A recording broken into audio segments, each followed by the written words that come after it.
I got the horse right here, the name is Paul Revere, and here's a guy that says if the weather's clear, can do.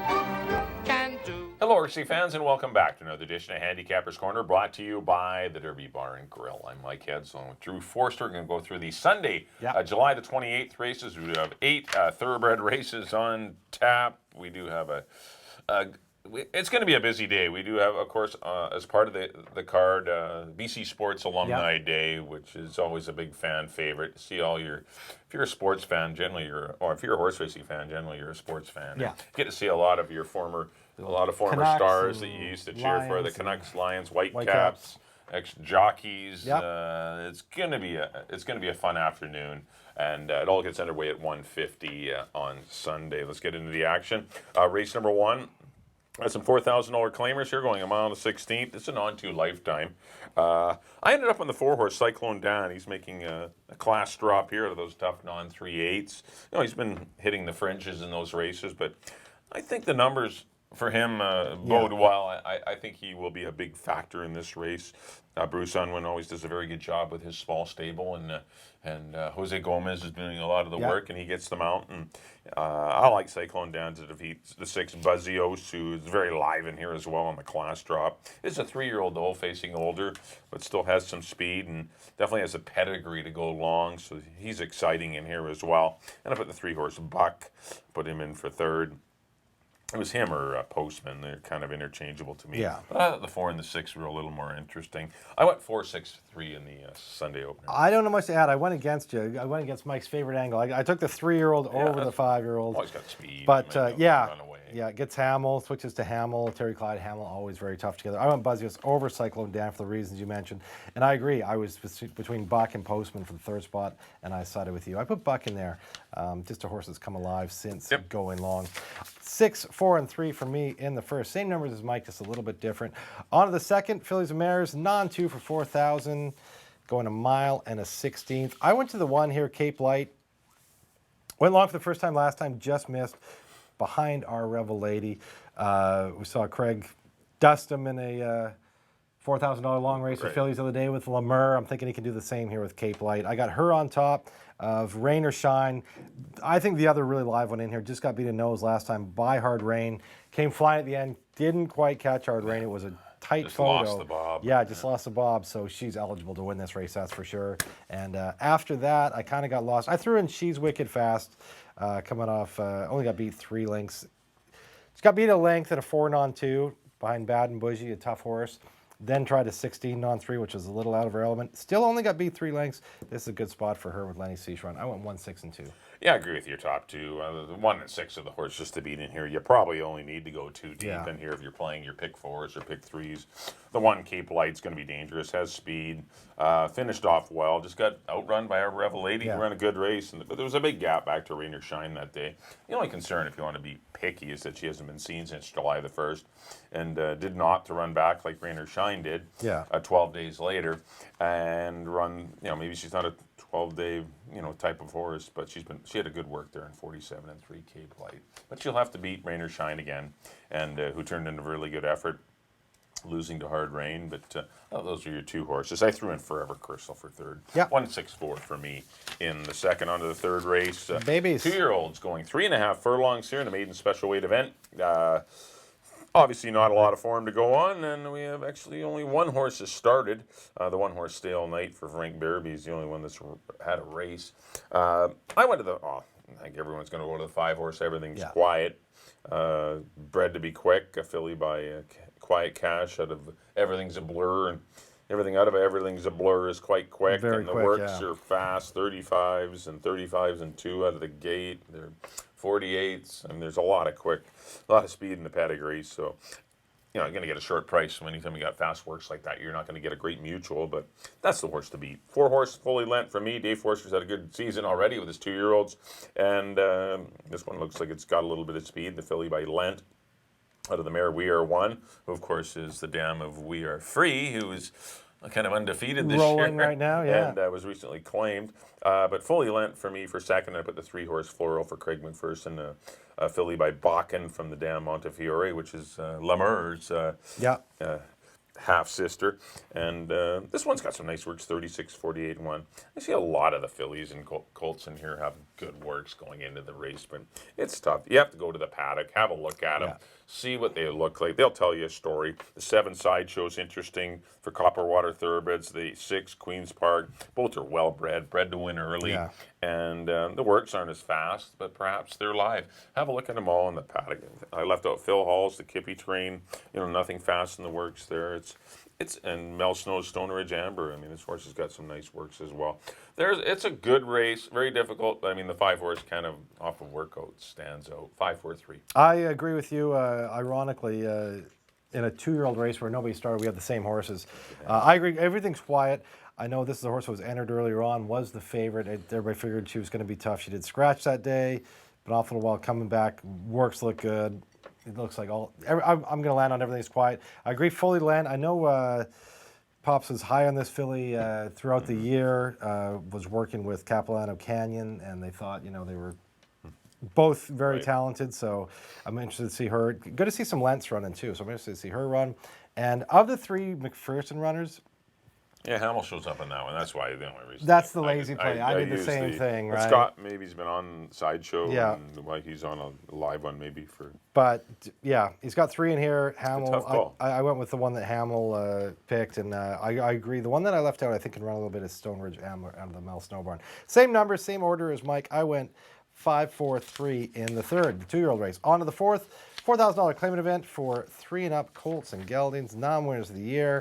Mighty Fraser is my top pick here. Got in a bunch of trouble last time, went down as a favorite. I thought could have had a better outcome that day, but still only got beat a length and quarter by Harnersbach. Mighty Fraser, I absolutely love today. I put Adichia. He's coming. Yeah. He's been running 62.50s, which are much tougher. Then he went up to an 8. In for 4. Attracts Amadeo. I like Adichia for second, and I threw in Become an Insider. Coming straight over is 4 and on 3. Last time there's a logical place to put him in the non-words of the year, the non-4 category. All mine are on the outside. I went 6, 5, 7. I have the same 3. There's really no. Mighty Fraser has to win this race, I would think. So, yeah. If he doesn't win Adichia, if he can regain any of his prior form, he's live as well. Yeah. 6 and 5, 5 and 6 for me in here, and I put Become an Insider in for third. But I did go 6, 5, 7. Yeah.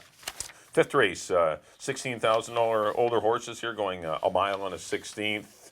Another, I think, a 2-horse race on paper. The 7 City Steel, if he behaves in the starting gate, and the 4-horse Highway Boss. City Steel has the speed. There's no speed in this race other than European, but City Steel can get a good trip sitting on the outside of him. And but he must behave at the gate. He was scratched. He's had some gate issues in the past, but he does have a lot of ability, and he's riding a 3-race winning streak. He's a nice horse, but he still has some little issues, and hopefully the gate thing's behind him, and he'll be dangerous if he puts it all together and his A-game surfaces. Highway Boss, good runner-up effort to Don't Hold Me Back, who just ran a huge race. Just got beat by a nice horse, who was a former stake horse, and just unlucky to run into that kind of horse for 25. Drops in for 16. Highway Boss could be the boss in here. And I put the 5-horse Speculator in for third. He's running in some tough heats. Hooked into Absolutely Stylish, not yet, and finished 2 lengths behind Highway Boss in a 25 in a similar race. Then run against running a no pace in the Day Raider Slews the Boss R.W. Stanley race. I thought he was as good as anything else for third. I went 7, 4, and 5. I don't have much to add. I landed on City Steel too. This is a horse that's won 3 in a row. This is his preferred distance. He is better going long. Going back to last year, he won his last start last year, going to mile 16th, won sprinting this year, one coming back for 16, back in for 16. Dave Milburn has this horse right on top of his game right now. City Steel for me on top, I agree. Highway Boss looks to be the danger, but City Steel will have the controlling pace. That's a big advantage in a race like this. Highway Boss is going to have to run him down, but I'm with you. If somebody does, I think it is Highway Boss, and I'm with you too. I threw in Speculator. Square Dancer, what do you Square? I know Square Dancer just hasn't. It's just. Even on the class drop, it's just really tough. It's tough to pick him right now. To love him right now. I know it's tough to. But pick I can him right see now. him on his back class. But he's. I would like to see this be a bounce back race for him, which it could be. Which I hope it is for the club and the horse. Who's exactly. Cool horse. But just tough to There's tough to have him in there. I'm going to watch one. I'm going to watch one. I have the same horses, Mike. 7, 4, and 5 for me in the fifth. On to the 6. 4 non-2. Fillies and Mares going 6.5 furlongs. Field of 10 in here. I went to the 2, Stevie Song on the Mark Luce barn, ran second behind Where's My Jenny last time. Good progression throughout this year. Started out from maiden 16, or claiming 16, sorry, then 8, then 4 non-2. Looks to be the controlling speed in here. I don't see a lot of other gas in here. I think she gets the lead. For me, it's Stevie Song over the 10, Bamboo 11. Was claimed by Phil Hall, ran back for maiden 8 against the girls. Made no mistake, and you know, they claimed her, they got the money right away, now you can get aggressive, and she's in for 4 non-2. Not crazy about the 10 hole, which is why I gave Stevie Song the nod over her. Right. I like those two. After that, I threw in Alder Glory. Probably Backseat Rider I could have had in, horse. but Alder Glory, I know I keep getting a giant price. Why? 9 to 1. I guess it was, yeah, around third. 9 to 1 ran third. The last time dropped Alex Marti, that was the incident there, so I can see Alder Glory come back. I hit the board. I like Alder Glory to hit the board. That's my try horse. Okay. Make Not it to pay. win. Yeah, okay. Make it I pay. gotcha. 2-10-3 for me. I agree with the 2-horse Stevie Song. The short should win by a mile. I mean, if it runs its last race, it must win. And She should be tough, yeah. as you mentioned off the top, there's not a lot of speed in here. She should get the lead. You know, barn's going well. Really a good opportunity for Stevie Song to post a good win. I put the 8-horse Backseat Rider in for second. Shortens up off a dismal mile and a 16th race, which was dominated by, it wasn't dominated by closers because Hard Rain was up near the pace. But this horse just didn't want to route. And sprint race, first time out, was pretty good behind Baron and Otis, was only beat 3 lengths. That kind of race surfaces, she's in with a chance. Absolutely, yeah. And up at the 9-horse, Sun Renita, I'm not going to give up on her after 1. I liked her last time. She went off as a favorite at 8 to 5. And just really didn't run a yard. And not sure why. Maybe it's track related. I don't know. But the horse is way better than that. The 2 prior races for 16, non-2, non-3 were get the job very done good. here, yeah. And I don't want to totally not just off of one bad race, because horses will have bad days, especially fillies. And don't give up on her. 2-8-9 for me in the 6 on the 7th race. $16,000 maidens are going a mile and a 16th. I thought it was a 3-horse race in here. I thought it was 7, 5, and 1. Those are the ones I've gone to. Irish Charlie. Tried stakes horses last time in the Chris Lowe, so that's so much, you know, they thought of him. You know, I thought that runner-up effort behind Chef was very good. Got beat by a 4-year-old there on June the 9th. Racing against primarily 3-year-olds here, which is a bone, but actually all 3-year-olds. But Irish Charlie's live in here. But the 5-horse Repaman, thought a good first up try going along, battled on the pace. Even though the fractions don't look fast, they were quite quick. The track was kind of dead. It's a deeper track, and they're laboring a bit. And so anything up there fighting and still hanging around in the end impresses me. And I like this horse. And I put the 1-horse Fight Night, who flew late after a terrible beginning. Looks like one that'll love the distance change, but he has no speed, and he's going to be better at the gate. I just didn't see any speed in this race. I just think Repperman and Irish Charlie are going to set a pretty comfortable pace. It could be another 49.5, and it's going to be really tough for those two to get beat. I went 7-5-1. I don't have much to add. I'm with you. Irish Charlie, you know, as you mentioned, was in the Chris Lowe stuff last time. You go back the time before, second in a maiden special weight. Now he's in here for 16. He was wide the whole maiden special weight. Yeah, he was on the wide middle the of the whole track. race. I know it's slow fractions. Yeah. It's easier to be wide when there's slow fractions than when they're quick fractions, but he still ran a good race. Yeah, exactly. He didn't have all the best of it. And Irish Charlie for me, I agree. Reprimand. I can see Reprimand come back with a big effort today. He's an orb out of a Medaglia d'Oro mare. A good effort his first start going long. I can see him taking a nice step forward in his second start going long. And I'm with you, Fright Night. One I wouldn't want to leave off the take, especially that was just his first start. He only had 1 start at San Anita. He comes up here. It's his first start over the bull ring. He ran good. He flew late. He had a good turn. Yeah, he hopped at the start. He's super live in here as well. Those are my 3, same as Mike. 7, 5, and 1 in the 7th. On to the 8th. 62.50 for fillies and mares, going a mile and a 16th. Field of 8 in here. I went to the 6th, the Mark Luce runner. Yes, please. Frank Ma. Sorry, Frank Ma. It used to be Mark. Yeah. Now in the Frank Ma barn. Went long for 8 last time. Ran into the well-named Bear, because she is a bear in that category. And ran huge. Just got beat ahead to her. Takes a little dip down to 62.50. No Bear in here. I like Yes Please. I got her on top of Classic Statement. She's coming off a win of the 16 non-3 level. crushed, won by over 4 that day. Now she goes long. She has run okay long in the past. A good third last year for 16 on 3 behind 7x7 in Mayfair Lady. This is a good spot to put her in now to try and go long, taking the big drop off of the 16 on 3 win.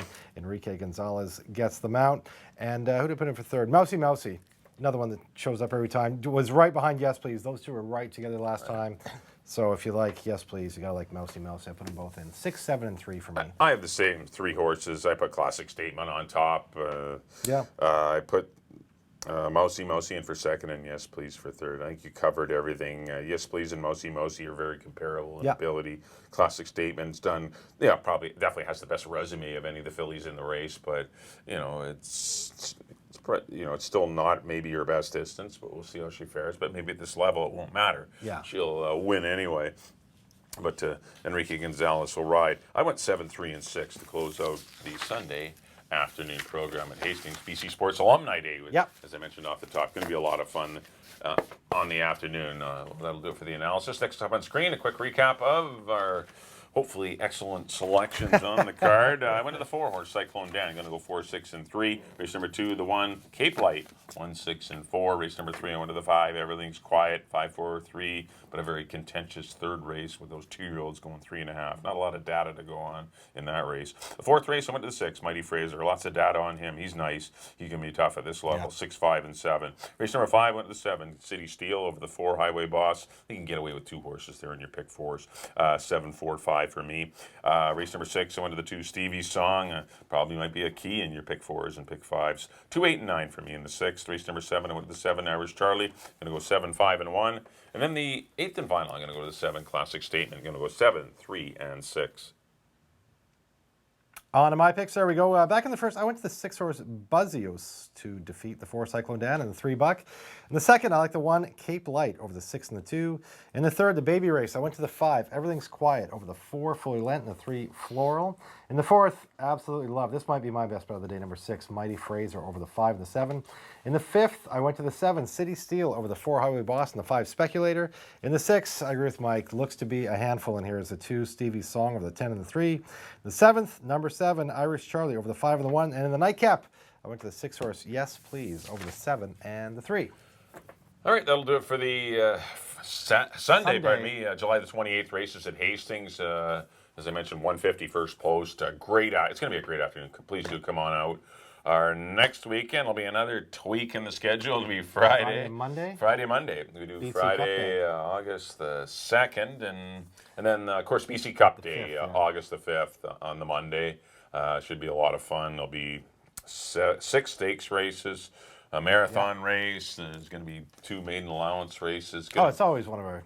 That's why you see a lot of the $4,000 claimers racing prior to BC Cup, because those horses won't be able to run just because they're all stakes races. Yeah, they're going to miss it. They're going to take up the entire card, the entire day. They're going to have to watch it on their TV monitors. The $4,000 horses watch the stakes horses run. But our next live card will be Friday night, August the 2nd, and of course, don't forget BC Cup. Going to be a lot of fun. Always signature day, over $500,000 in per. Like it's close to that. Lots of money in purses on BC Cup Day. That's on Monday, August the 5th. On behalf of Drew, thanks for everyone for tuning in. Good luck in your wagers, and we'll see you next time here at Handicapper's Corner at the Derby Bar and Grill.